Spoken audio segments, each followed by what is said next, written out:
Hello friends, welcome to the new episode of my channel. আমি Prince. এখন একটা ভয়ঙ্কর আপডেট পেয়েছি। এবার দেখা যাক এটা যদি সত্যি হয় তাহলে এটুকু বলতে পারি ভাই, মানে সব কিছু জাস্ট ফাটিয়ে রেখে দেবে। এবং আমি চাই এটা হোক, হওয়া খুব দরকারও রয়েছে। এবং যেখানে লোকটার নাম এস এস রাজামৌলি, সেখানে সব কিছুই পসিবল। আমরা বাহুবলীর সময় দেখেছি, বাহুবলী 2 এর সময় দেখেছি, ট্রিপল আর এর সময় দেখেছি। এই লোকটা চাইলে যেটা ভাবছে, আমরা হয়তো ভাবছি পসিবল কি পসিবল না, এস এস রাজামৌলির কাছে বাঁয়ে হাত কা খেলে। আমরা যতক্ষণে ভাববো এস এস রাজামৌলি, ততক্ষণে সব প্ল্যানিং করে অলরেডি সব কিছু তৈরি করে ফেলবে। তো আমরা সবাই জানি মহেশবাবুর আপকামিং সিনেমা হতে চলেছে এস এস রাজামৌলির সঙ্গে, সেটা তো আমরা অফিসিয়ালভাবে জেনে গেছি। এবং এটা মহেশবাবুর 29তম সিনেমা হতে চলেছে। এবং মহেশবাবুর গোটা কেরিয়ারে সব থেকে বড় সিনেমা তার কেরিয়ারের এই সিনেমাটা হতে চলেছে। এবং এটা এস এস রাজামৌলি বলেছে তার নিজের একটা ড্রিম প্রজেক্ট। এবং সিনেমাটার পেছনে আপনাদেরকে বলে রাখি, প্রায় 800 থেকে 1000 কোটির কিন্তু লগ্নি করা হচ্ছে। প্রায় 800 থেকে 1000 কোটি বাজেটের এই সিনেমাটা কাজ হতে পারে, কারণ বক্স অফিস নিয়ে ততটাই হচ্ছে কনফিডেন্স এস এস রাজামৌলি। তার সিনেমা মানে আমরা দেখেছি 1000 কোটি 1500 কোটি কোনো ব্যাপারই না। ট্রিপল আর করেছে, বাহুবলী 2 করেছে। তো যে কারণে তিনি এখন এতটাই কনফিডেন্স, যে কাজটা তিনি বাজেটই প্ল্যান করছেন 800 থেকে 1000 কোটি, এমন বাজেটই সিনেমাটা কিন্তু হওয়ার প্ল্যানিং চলছে।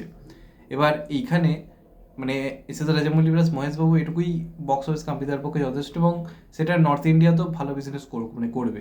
যদি দেখুন আজকে যদি এখানে বলিউডের কোনো নাম করা নাও থাকে, শুধুমাত্র এস এস রাজামৌলি পরিচালক শুনে অনেক লোক যাবে। যখন আমাদের ট্রিপল আর এসেছিল, রামচরণ ভাই ইন্ডিয়াতে কিন্তু নর্থ ইন্ডিয়াতে হিউজ কিছু ফ্যান ফলোইং কিন্তু ছিল না। এটা কেন চলেছিল? যে রাজামৌলির ডাইরেকশন, যে বাহুবলী বানিয়েছে, যে বাহুবলী 2 বানিয়েছে, তো লোকে পাগলের মতো দেখতে গেছে। তারপর যখন সে ট্রিপল আর বানিয়েছে, তো তখন স্বাভাবিকভাবে এবার তো সিনেমা নিতে আলাদা এক্সাইটমেন্ট থাকবে। এবং মহেশবাবুর এখানে একটা হিউজ ফ্যান ফলোইং কিন্তু রয়েছে। তার সিনেমা হিন্দি ডাব টিভিতে দেওয়া মানেই ভালো রকম একটা কিন্তু দর্শক দেখে। এবং এই যে লাস্ট যে সিনেমাটা হলো গুন্টুর কারাম, সেটাও কিন্তু হিন্দি ডাবিং যথেষ্ট ভালো রেসপন্স পেয়েছে, যেখানে আর কি স্ট্রিমিং হয়েছে।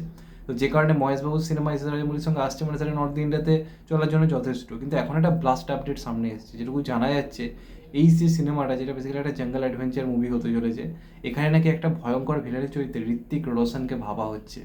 জাস্ট ভাবো একবার, এমনটাই নাকি এস এস রাজামৌলির তরফ থেকে নাকি প্ল্যানিং করা হয়েছে, যে এই সিনেমায় একটা খুব ব্যাডাস একটা ভিলেন টাইপের ক্যারেক্টার দেওয়া হবে ঋত্বিক রোশনকে, যে প্রতিটা মুহূর্তে পুরো সিনেমা জুড়ে এই চরিত্রটা আলাদাই দাপট থাকবে। এবং প্রত্যেকটা মুহূর্তে মহেশবাবু চরিত্রটাকে চাপে ফেলবে।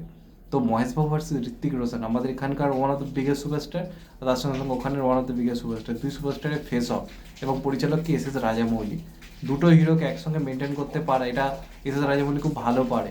আমরা বারবার দেখে এসেছি। ট্রিপল আর সব থেকে বড় উদাহরণ। আমরা ইন্ডিয়াকে কম মনে হয় না রামচরণকে। যদি এখানে বন্ধু টন্ধু সব ব্যাপার নয়, যেটুকু জানা যাচ্ছে একে অপরের পুরোপুরি প্রতিপক্ষ হিসেবে আনা হচ্ছে। এবং ঋত্বিকের চরিত্রটা পুরোপুরি একটা ব্যাডাস ভিলেন টাইপের ক্যারেক্টার, যার বিরাট ক্ষমতাবান একটা চরিত্র। এরকমভাবে প্ল্যানিং করেছে। এবার অনেকের প্রশ্ন থাকতে পারে, ঋত্বিকের মতো লোক কি একটা এমন চরিত্র প্লে করে যেখানে মহেশবাবু তাকে ধরে মারছে? এটা অনেকের প্রশ্ন থাকতে পারে।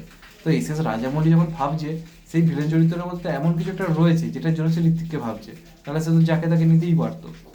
এবার ঋত্বিক কী করে তার উপর অনেক কিছু ডিপেন্ড করছে। ঋত্বিক যদি রিজেক্ট করে দেয় তাহলে আর হওয়ার কোনো চান্স নেই। ঋত্বিক তো খুব বেছে বেছে কাজ করে, এবার সে করে কিনা। এবার অনেকে বলতে পারে ঋত্বিক ভিলেন ক্যারেক্টার হয়তো রাজি নাও হতে পারে। কিন্তু আপনাদেরকে বলে রাখি যে ধুমটুর মতো চরিত্র, ধুমটুতে তো ঋত্বিক ভিলেন ছিল, পুরো চরিত্রটাই তো ভিলেনিয়াস, কিন্তু চরিত্রটা এমন মারপ্যাচ ছিল যে চরিত্রটা কখনোই হার মানতে শেখেনি। তো এরম টাইপের যদি ক্যারেক্টার দেওয়া হয়, ঋত্বিক অবভিয়াসলি করবে। ঋত্বিক তো ভেদা করলো। ভেদা থেকে ঋত্বিক বলেছিল যে আমাকে যে পার্টটা সেইফ আলি খান করছে সেটা তো ঋত্বিক তো করেছে ভেদা। তো যদি সেই ভিলেন চরিত্রটার মধ্যে সেরকম দাপট থাকে, ঋত্বিক অবভিয়াসলি করবে, তাই নিয়ে কোনো ডাউটই নেই। এবার রাজি হওয়া কি না হওয়া সেটা অন্য দিক, সেটা ঋত্বিক রোশনের মাইন্ডসেটের উপর নির্ভর করছে, সে আদৌ এটা করতে চায় কি করতে চায় না। সচরাচর এস এস রাজামৌলির অফার থেকেও ফেরায় না। এবার ঋত্বিক ফেরায় কিনা সেটা একটা দেখার ব্যাপার থাকবে। তবে এমনটাই জানা যাচ্ছে যে ঋত্বিককে নাকি অ্যাপ্রোচ করা হয়েছে রোলটার জন্য। এবং এখানে আমরা মহেশ বাবু ভার্সেস ঋত্বিক রোশন একটা হিউজ একটা লড়াই সিনেমা আমরা দেখতে পেতে চলেছি। তো আমরা জাস্ট কল্পনা করুন, আমরা যখন প্রভাস ভার্সেস রানা ডাঙ্গুবাতির লড়াই দেখেছিলাম তখন চিয়ার স্যাটা ভাঙা নাচ নেচেছিলাম। যখন ট্রিপল আর রামচরণ ভার্সেস আমাদের এনটিআরে যখন লড়াই হচ্ছিল, আমরা ভাই সিটি মেরে মেরে আমাদের গলা চিড়ে গেছিলো। তো সেখানে আবার মহেশবাবু ভার্সেস ঋত্বিক যখন হবে, পরিচালক এস এস রাজামৌলি, কিরম ভিশনটা হবে বুঝতে পারছেন? দুই চরিত্র যখন একসঙ্গে অ্যাকশন হবে, সেটা ভিশনটা জাস্ট ভেবেই ভাই গায়ে কাঁটা দিচ্ছে। তো রাজামৌলি জাস্ট খেপেছে। এবার দেখা যাক সেই খেপামিটা চরম পর্যায়ে গিয়ে পৌঁছয় কিনা, ঋত্বিক শেষ পর্যন্ত রাজি হয়ে যায় কিনা। এবং যদি এটা হয়, এই সিনেমাকে বক্স অফিসে 2000 কোটি আটকাতে কেউ পারবে না, কাঁপিয়ে ছেড়ে দেবে। কিছু করার নেই, চলবেই চলবে। আমাদের মহেশবাবুর জঘন্য সিনেমাও সুপার ডুপার হিট হয়, সেখানে এস এস রাজামৌলি পরিচালক, ঋত্বিক ভিলেন, এরমভাবে যদি আনা হয়, তো মহেশবাবুর হিউজ ফ্যান ফলোইং তারা তো দেখবি, প্লাস নর্থ ইন্ডিয়াতে পাগলের মতো লোকে দেখতে যাবে। এবার দেখা যায় এই সবটাই এখন শোনা যাচ্ছে, কতটা সত্যি হয় তার উপর অনেক কিছু ডিপেন্ড করছে। এটা নিয়ে এমনিতে আগে আগে অনেক খবর এসেছিলো। তো তো ফাইনালি কী হয় সেটা একটা দেখার ব্যাপার থাকবে। তোমাদের মতে এটা হলে কেমন হয় অবশ্যই কমেন্ট করে জানাও। চ্যানেলটা নতুন হলে চ্যানেলটাকে সাবস্ক্রাইব করে দিও and get the bell icon. ভালো থেকো সবাই, টেক কেয়ার, নমস্কার, আবার দেখা হবে। এখন তো ভাই সবাই ভালো থেকো, নমস্কার, টেক কেয়ার।